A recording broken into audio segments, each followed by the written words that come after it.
Shalom Bapak, Ibu, Saudara-saudari, terkasih umat kekasih Tuhan di mana saja berada. Ini adalah program BPK with Love. Saya bersyukur dapat kesempatan untuk menyampaikan kabar sukacita sabda Tuhan di hadapan Bapak, Ibu, Saudara-saudari pada pertemuan ini atas permintaan BPK KAJ. Kehadiran ini semoga dapat memenuhi kerinduan PD-PD saat pandemi Corona. Mengawali renungan ini, izinkan saya memperkenalkan identitas saya. Nama Aliar Winata Atmaja, biasa dipanggil Aliar, artinya tidak liar. Nama baptis Franciscus Saverius. Status sudah berkeluarga, dikaruniai 2 anak laki-laki, yang sulung sudah S3 pada tahun 2000, artinya sudah sampai surga. Yang bungsu selesai S2, sudah bekerja dan sudah berkeluarga, dikaruniai 1 orang anak, berarti kami mempunyai 1 orang cucu. Dan tambahan kebahagiaan, 1 anak rohani wanita yang Tuhan pertemukan saat kami pelayanan menjadi figur orang tua pada SHDR OMK. Pekerjaan wira swasta, kontraktor bangunan atau jasa konstruksi. Berkomunitas di Penduki Chapter Utara 1, dan saya menjadi pewarta BPK PKKJ utusan Penduki Chapter Utara 1. Tema renungan adalah berjuang mengarungi samudra di masa pandemi. Untuk itu, mari kita awali dengan doa terlebih dahulu. Dalam nama Bapa dan Putra dan Roh Kudus. Amin. Bapa yang penuh kasih, kami sungguh bersyukur jika pada kesempatan ini kami semua anak-anak-Mu, semua umat-Mu yang rindu berkumpul dan mendengarkan sabda-Mu. Bapa, kami percaya Engkau mengetahui apa yang menjadi kerinduan kami masing-masing, terlebih di masa pandemi ini.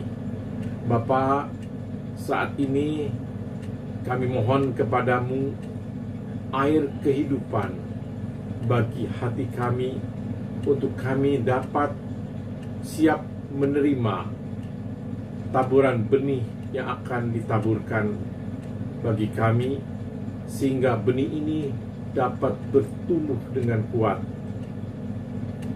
berakar, dan menghasilkan buah-buah yang manis dan lebat. Bapa, mohon berkat dan urapan kuasa Roh Kudus-Mu kepada hamba-Mu ini.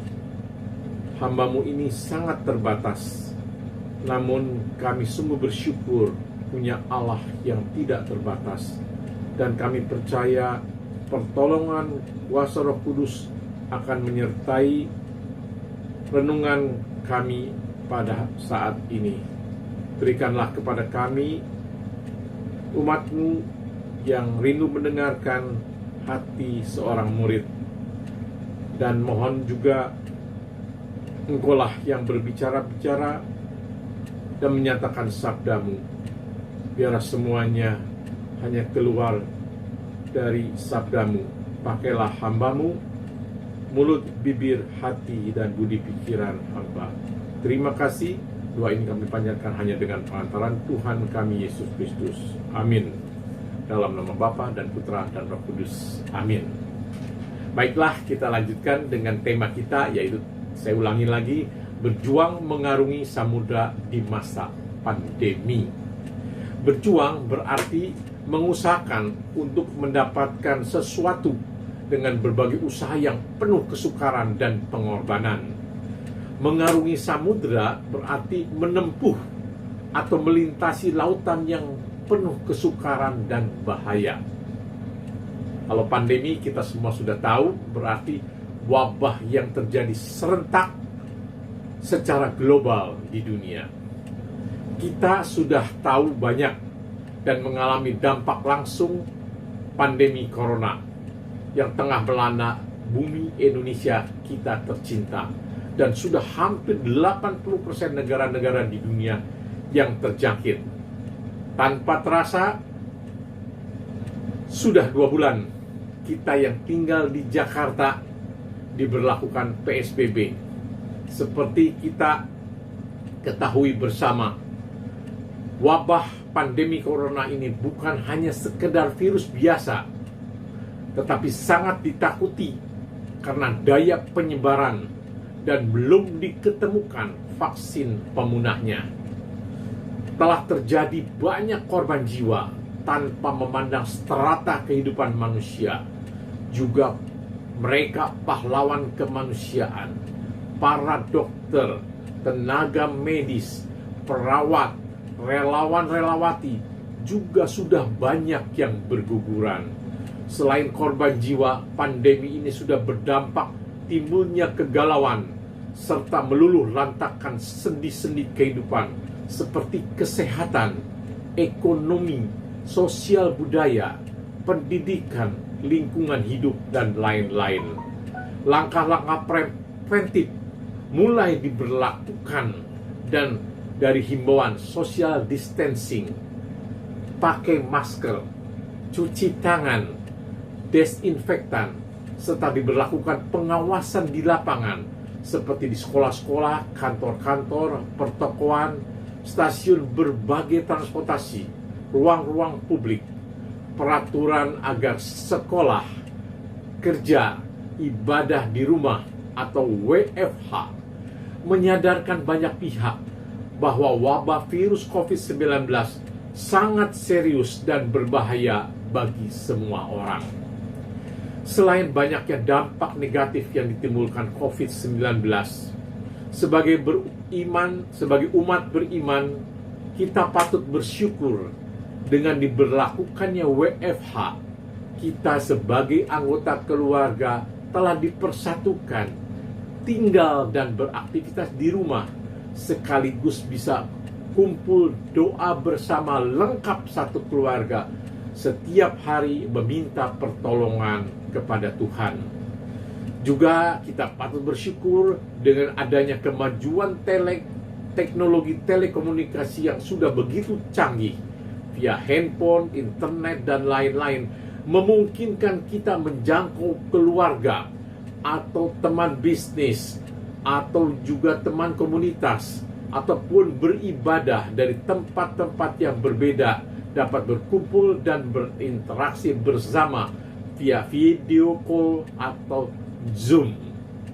Suatu saat ketika kami sedang mendengarkan lagu-lagu rohani, Roh Kudus memberikan hikmat kepada kami. Di saat kami sedang goyah akibat berbagai kesulitan yang kami hadapi. Nama lagu dan liriknya saya percaya Bapak Ibu Saudara-saudari pasti mengenalnya dengan baik. Dan ini sungguh sangat meneguhkan dan menjadi inspirasi kami di saat kami galau. Tema lagunya adalah Tuhan Yesus Setia. Liriknya, Tuhan Yesus setia, Dia sahabat kita. Dalam segala susahku, selalu menghiburku. Dia mengerti bahasa, tetesan air mata, walau badai mengamuk dan gelombang menerjang, Tuhan Yesus setia. Dalam Mazmur bab 31, yaitu tentang perikop aman dalam tangan Tuhan, ada 2 ayat yang saya akan kutip yang merupakan inti dari perikop tersebut.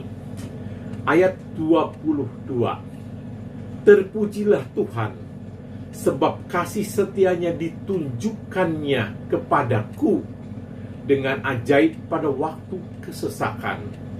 Ayat yang ke-23, Aku menyangka dalam kebingunganku, aku telah terbuang dari hadapanmu. Tetapi sesungguhnya engkau mendengarkan suara permohonanku ketika aku berteriak kepadamu minta tolong. Kesetiaan Tuhan Yesus teruji melintasi waktu, dahulu, sekarang, sampai selama-lamanya. Bagaimana dengan kesetiaan kita kepada Tuhan Yesus yang sudah menyelamatkan hidup kita? Adakah kita sebagai sahabat sudah semakin setia dalam menjalin relasi hidup kita, bertumbuh dan berbuah kasih bagi sesama? Ataukah hanya di saat khawatir, sakit, kesulitan hidup, berbagai masalah dan wabah penyakit baru kita mencari Yesus? Saya percaya Bapak, Ibu, Saudara-saudari yang mendengarkan renungan ini adalah sahabat-sahabat setia Sang sumber kasih Tuhan kami, Tuhan kita Yesus Kristus. Jadi di dalam ayat 23 kita sudah mendapatkan jawabannya, yaitu dari segala keraguan, apakah Tuhan mendengarkan doa-doa kita? Tuhan tidak pernah menjanjikan langit selalu biru, tetapi Dia berjanji akan menyertai sampai kepada akhir zaman. Kita percaya doa-doa akan dikabulkan Tuhan sesuai rancangan dan waktu Tuhan. Untuk ini saya kutip Yeremia bab 29 ayat 11. Sebab aku mengetahui rancangan-rancangan apa yang ada padaku mengenai kamu. Demikian firman Tuhan, yaitu rancangan damai sejahtera dan bukan rancangan kecelakaan, untuk memberikan kepadamu hari depan yang penuh harapan. Kemudian saya ada kutip lagi satu ayat dari Pengkhotbah 3 ayat 11. Ia membuat segala sesuatu indah pada waktunya. Bahkan ia memberikan kekekalan dalam hati mereka. Tetapi manusia tidak dapat menyelami pekerjaan yang dilakukan Tuhan dari awal sampai akhir. Diperlukan kepercayaan penuh akan waktu Tuhan. Setiakah kita kepada proses apa yang sedang terjadi dan apa yang sedang Tuhan lakukan bagi kita, yang terindah dan tepat pada waktunya? Di saat gelombang menerjang seperti wabah pandemi yang terjadi sekarang, apa yang harus kita perbuat? Untuk itu saya akan menjelaskan beberapa langkah yang sudah kami lakukan. Yang pertama adalah satu, datang kepada Tuhan atau lari, kita ungkapkan dalam doa kita segala apa yang kita alami. Yang kedua, memperbanyak waktu untuk Tuhan dengan kumpul doa bersama keluarga setiap hari. Doa novena rosario, doa pribadi, atau sebagai kelompok karismatik dapat melakukan pujian penyembahan. Ada banyak ayat-ayat tentang doa permohonan yang sangat meneguhkan sebagai pengharapan doa akan dikabulkan. Saya kutip ada beberapa dalam Amsal bab 15 ayat 8 dan 29. Doa orang jujur dikenannya. Doa orang jujur, doa orang benar didengarnya. Di dalam Injil Matius bab 21 ayat 22 tertulis, apa yang kamu minta dalam doa dengan penuh kepercayaan, kamu akan menerimanya. Saya kutip lagi Injil Markus bab 4 ayat 39-40. Kekhawatiran murid-murid atas angin ribut yang dapat menenggelamkan perahu yang mereka sedang tumpangi, karena Yesus saat itu sedang tertidur. Mereka membangunkannya, dan saat Tuhan Yesus bangun, angin dihardik dan danau pun menjadi teduh. Demikian pula saya kutip ayat Yakobus bab 5 ayat 15 dan 16. Doa yang lahir dari iman akan menyelamatkan orang sakit, dan Tuhan akan membangunkan dia. Jika ia telah berbuat dosa, maka dosanya akan diampuni. Doa orang yang benar, bila dengan yakin didoakan, sangat besar kuasanya. Dan satu ayat lagi yang dapat digunakan di masa kritis, di saat kritis, saat kita sudah buntu, berputus asa. Coba imani ayat ini. Ke dalam tanganmu kuserahkan nyawaku. Engkau membebaskan aku ya Tuhan, Allah yang setia. Kita tahu nyawa adalah harta terakhir yang kita miliki, yang kita persembahkan kepada Tuhan.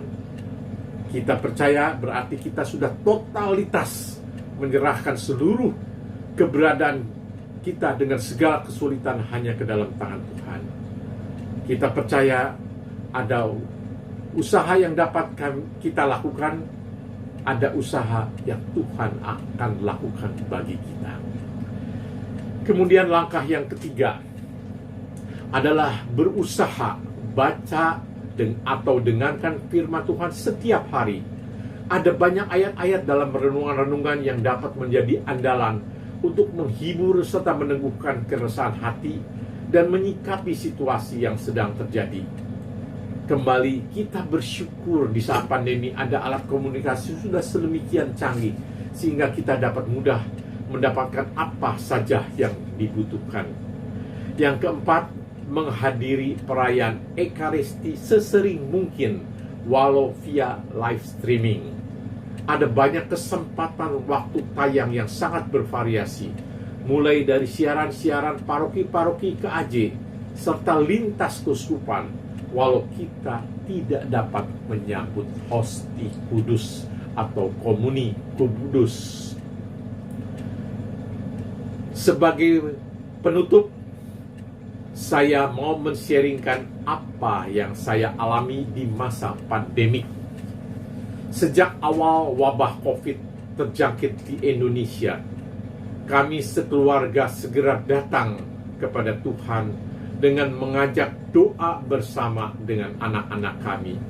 Walau kami terpisah cukup jauh satu dengan yang lain, kami bersepakat tiap malam kami berdoa rosario via Google Duo, di mana kami dapat saling bertemu di layar handphone kami masing-masing.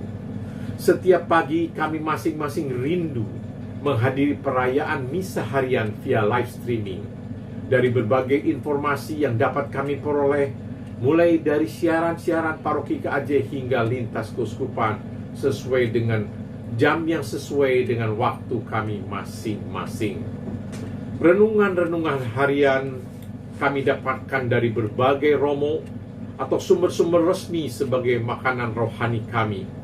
Renungan-renungan itu kami bagikan di antara kami untuk didengarkan, direnungkan, dan di-sharingkan pada saat pertemuan doa malam hari. Dan apa yang menyentuh hati kami menjadi pegangan bagi kami untuk kami beraktivitas dalam kehidupan kami setiap hari. Berjalannya waktu, ketahanan ekonomi mulai banyak yang berguguran. Hampir sebagian besar jenis usaha dari level retail sampai dengan distributor atau pabrik harus tutup dengan berbagai kesulitan yang ditimbulkan akibat protokol kesehatan yang semakin diketatkan. Sebagai pengusaha di bidang jasa kontraktor, kami pun terkena dampak langsung. Supply material terhambat. Progres tidak tercapai sesuai target. Pembayaran mulai tersendat. Bahkan hingga macet total. Kami mulai merasa galau dengan berbagai kesulitan yang menekan ekonomi kami.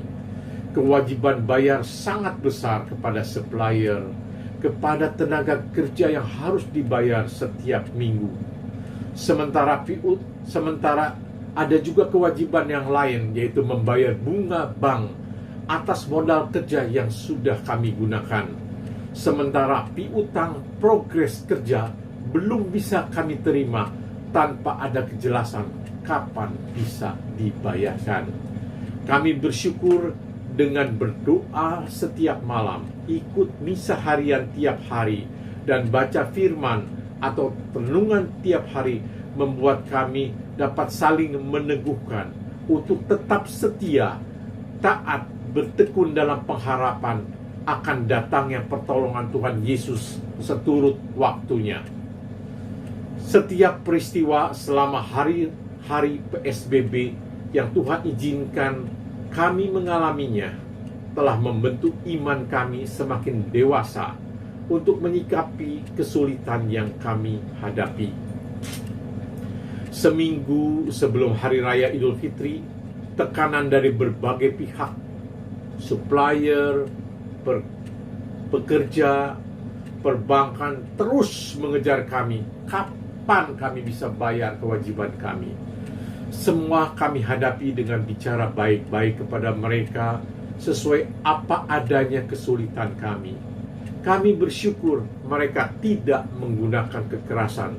Waktu doa kami tambah. Ternyata segala doa tidak sia-sia. Saat pintu-pintu tertutup, Tuhan buka jendela yang membawa angin segar, solusi dari kemacetan. 3 hari sebelum libur Lebaran, kami menerima pembayaran dari sebagian piutang kami dari si pemberi kerja. Kami percaya semua itu datang dari pertolongan Tuhan tepat pada waktunya dan sebagai jawaban atas doa-doa kami. Puji syukur dan terima kasih yang setinggi-tingginya kami panjatkan kehadiratnya. Sebagian kewajiban kami kepada semua supplier, pekerja, dan perbankan sudah dapat dilalui dengan baik untuk 2 bulan ke depan. Proses selanjutnya kami belum tahu. Pencurahan Roh Kudus pada Hari Raya Pentakosta semakin meneguhkan iman kami. Kami percaya 7 karunia roh yang dicurahkan, kami percaya telah mendapatkan satu atau beberapa karunia yang kami perlukan.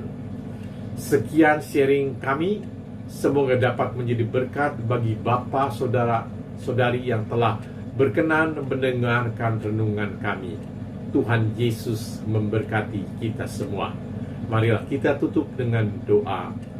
Bapa yang penuh kasih, hamba-Mu telah menyampaikan sabda-Mu kepada Bapak, Ibu, Saudara-saudari yang berkumpul mendengarkan renungan tadi. Kami percaya Engkau akan memberkati setiap apa yang telah mereka dengar, agar sabda-Mu ini sungguh menjadi rema di dalam hidup mereka dan menjadi sumber kekuatan, penghiburan, dan peneguhan di dalam menghadapi masa pandemi yang belum jelas kapan akan berakhir. Bapa, kami hanya ingin fokus kepadamu, karena Engkau adalah Allah kami yang maha besar, Sang Pencipta alam semesta ini. Wabah bukannya apa-apa di hadapan-Mu. Jika Engkau berkenan, waktu dan saatnya biarlah semuanya terjadi seturut dengan kehendak-Mu. Terima kasih Bapa, bantulah kami untuk kami senantiasa diteguhkan agar kami tidak goyah, bahkan semakin fokus mengandalkan Engkau. Di dalam nama Tuhan Yesus Kristus kami telah berdoa dan mengucap syukur. Kemuliaan kepada Bapa dan Putra dan Roh Kudus, seperti pada permulaan, sekarang, selalu, dan sepanjang segala abad. Amin. Dalam nama Bapa dan Putra dan Roh Kudus. Amin. Terima kasih. Tuhan Yesus memberkati.